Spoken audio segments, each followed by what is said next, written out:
Banner, good news. From this last episode, I realized if we die, it's fine because we just become butterflies. I hate butterflies. Oh, well, then it's not fine.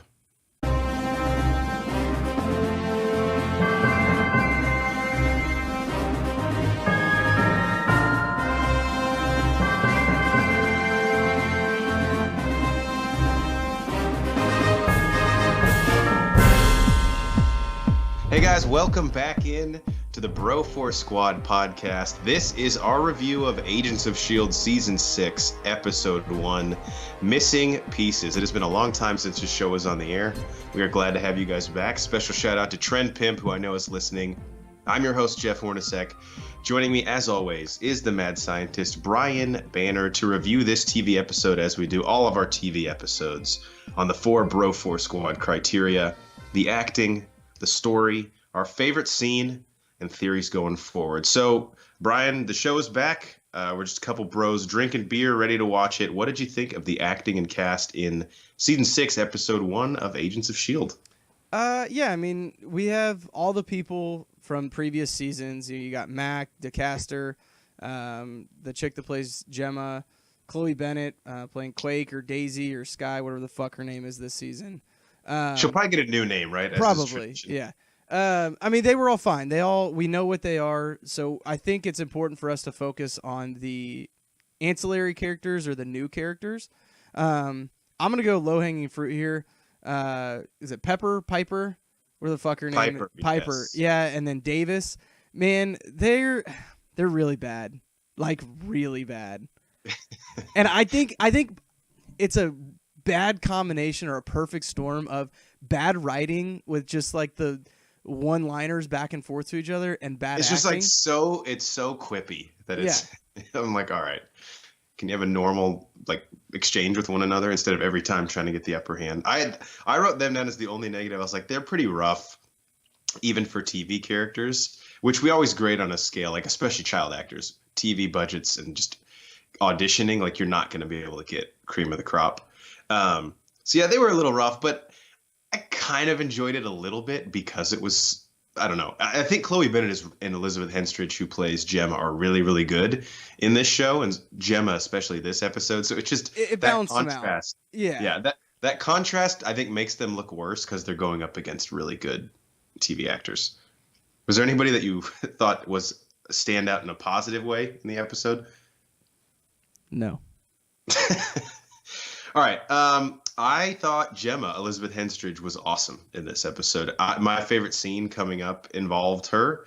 And she, as I think we've seen the past 3 seasons, they have really given Gemma and Fitz a lot of meat on the bones, whereas the first 2, especially the first season, but the first 2 or 3 seasons, they were really just kind of the one-note scientists who would serve as like exposition for what was going on and then be on the computers. And now she's really, really had her character be fleshed out, which was awesome. All right, fine. You baited me into it. I can't believe I'm about to say this, but Mac is the director. What his name's Henry Simmons, right? Henry Simmons. Yeah. Don't fucking forget it. Yeah. Fuck, he was really good as the director. Like He kicks ass. yeah, he still has a fucking axe shotgun, which is lame, but You know that's the opposite of something that is lame, no, though. it's lame. No, I thought he did a really good job. I was kind of intrigued whenever they named him director at the end of last season, and how is he going to play that? Where is he going to go? Because he's always kind of had that. He's too emotional. Yeah, he I has think. that extreme moral compass, and wears his heart on his sleeve and things like that. So his character has kind of evolved in that scene where he's watching the box and you have Phil Coulson talking to him.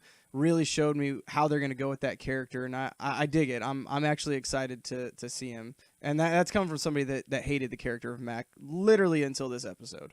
And we might get into this with theories, but the box, I think, is a great device to keep the Coulson character involved in the show, even though he's dead. Very creative. Which is really cool. Yeah. I just can see there's already setting this up. Mac, as the director, as much as I love the character, he's not fit for that role. He's too hot-headed, as we've seen in the show. And once he finds out Yo-Yo is fucking Keller, I don't think he's going to take it too well. And that's the last thing I wanted to say on cast is the new character of Keller, played by Lucas Bryant. I really, really liked him in this. Yeah, I thought he was great. He adds a new kind of that pretty boy badass character that we've been really missing since Ward, honestly. Yeah, but he's not like obnoxiously brash because he even says like, "Hey, I really respect Mac. I don't want to fucking piss him off." And that's typically not a character trait you see in guys like him in these action shows, right? Like they're normally like, "Fuck it, I play by my own rules." And Yeah. I didn't get that vibe from him. There may be more to him later, but not yet in episode Yeah, one. and the small sample size. Also, speaking of small sample size, I believe it was Agent Fox.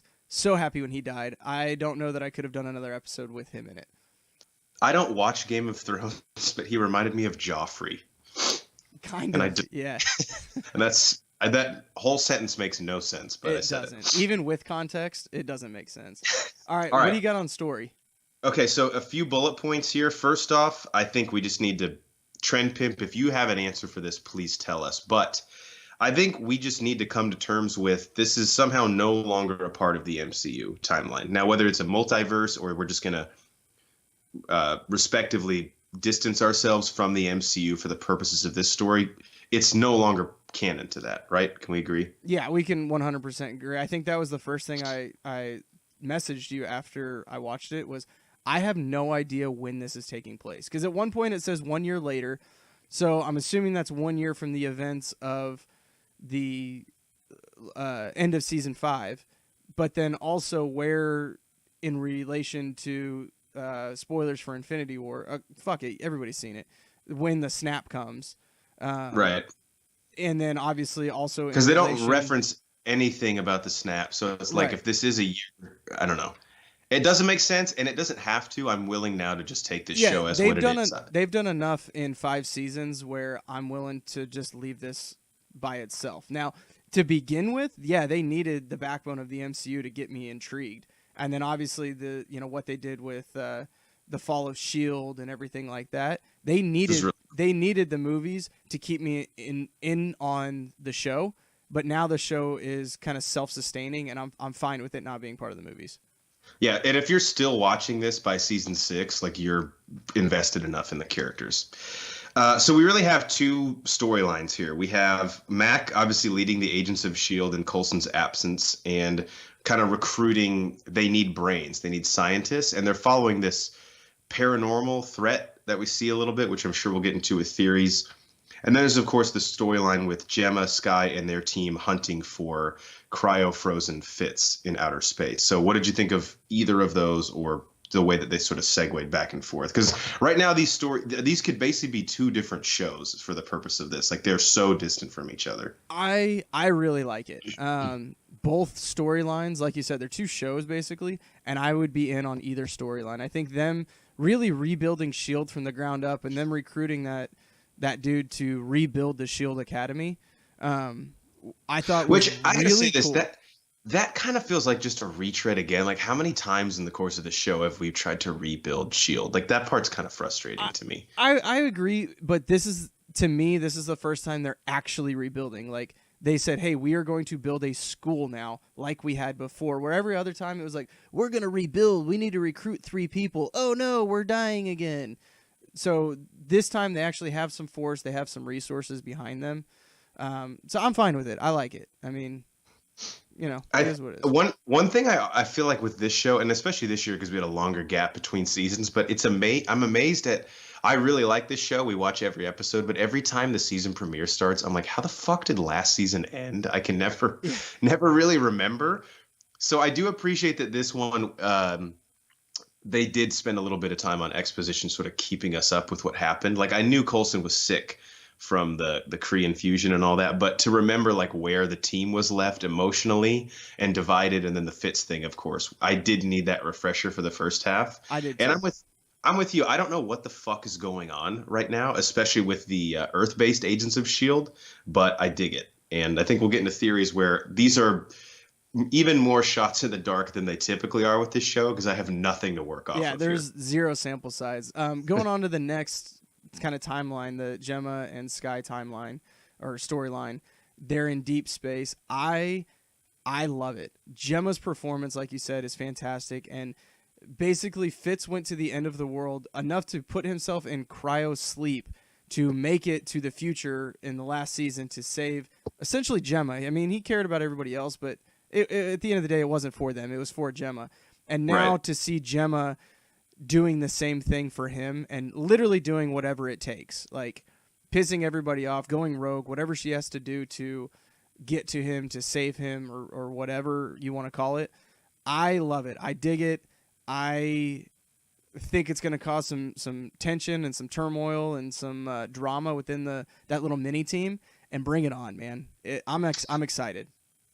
Segueing right off that, if you're okay with it, best scene, because mine actually has go for to it. do directly with that. So I have two, but the second one is just like one real line that I liked. But that exact interaction between Gemma, Piper Davis, and Skye, where Gemma finds that encryption or whatever inside of Fitz's cryo chamber, and she's like, "We have to go to this planet. I know how Fitz thinks. He would go there."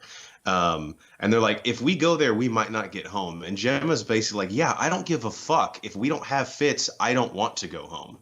And she's reckless, and it's a side of Gemma we've rarely seen in the show. And I don't really enjoy the character of Davis. Like, I think he's sort of cardboard, and like no one actually talks like he talks. But in that scene where he's like, I haven't seen my kid in 2 months. I was like, Gemma, like, your motivation is very clear, but like, listen to these guys. I thought that scene was actually pretty well acted from the other characters. And of course, like I said, Elizabeth Henstridge for me was the standout in this episode. And to me, that really drove home the stakes and shows that like the poor Fitzsimmons relationship, man, they cannot catch a damn break. Like, they just want to fucking be together, guys. Let them do that. And so she's like, if he's out there, like, as always, I'm willing to risk my life to be with him because he is my life.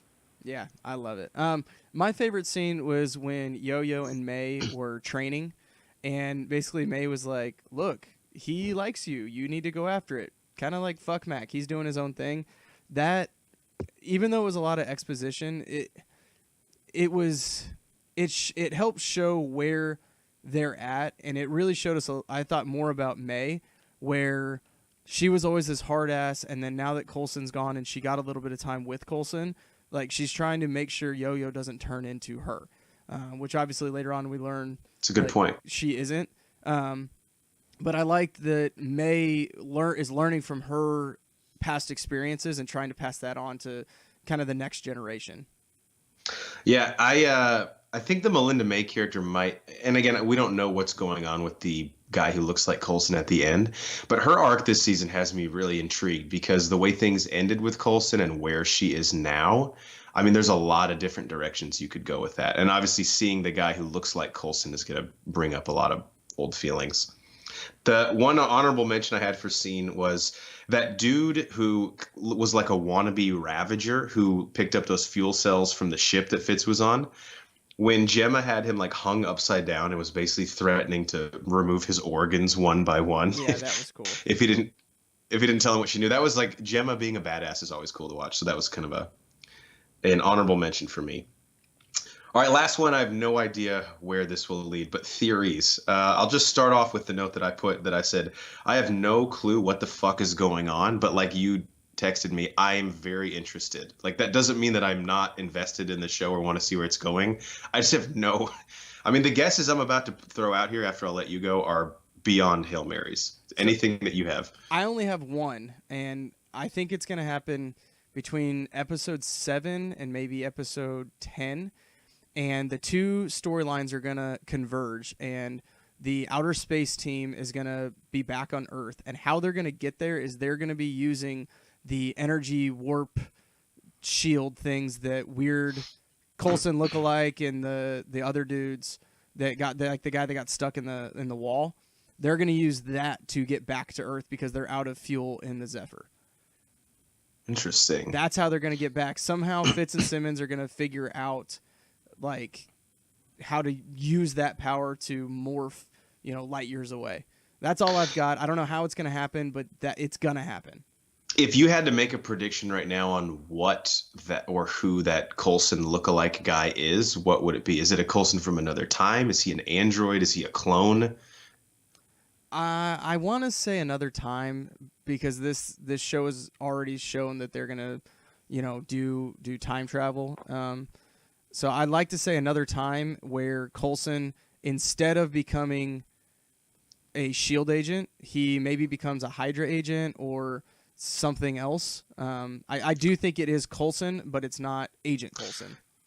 What does the woman say to him? Does she say Coulson and he goes, never heard of him? Or does she say Shield and he says, never heard of it or something? I think it was Coulson, never heard of it. And his name is Sarge. That's just what they were calling him. Or that he could just be their sergeant. Right. I don't know. I have, again, I can't even venture a guess on who or what he is, who those people are. I'll say this, and I have very little to base this on, but the guy Keller, who I said I liked his performance earlier, he's either working with that team or he's going to turn on the Agents of S.H.I.E.L.D. this season. That's my prediction. If they go a whole like what Ward did, I don't know. I don't want to say he's like a Hydra mole, but either he's like recruited by the other team or he's been setting up Yo-Yo the entire time. I don't know. Men are pigs is all I'm saying. Yeah. All right. I'm with you. That's irrefutable. Anything else on season 6, episode 1? No, just I'm excited for the rest of the season. Do we know is this an abbreviated season because it's starting later, or is it still the normal? I'm gonna yield to Trent Pimp. Yeah, Trent Pimp, let us know. He's our resident expert on the show. All right, for the Mad Scientist, Brian Banner, I'm the Mayor, Jeff Hornacek. Thank you guys so much for checking us out.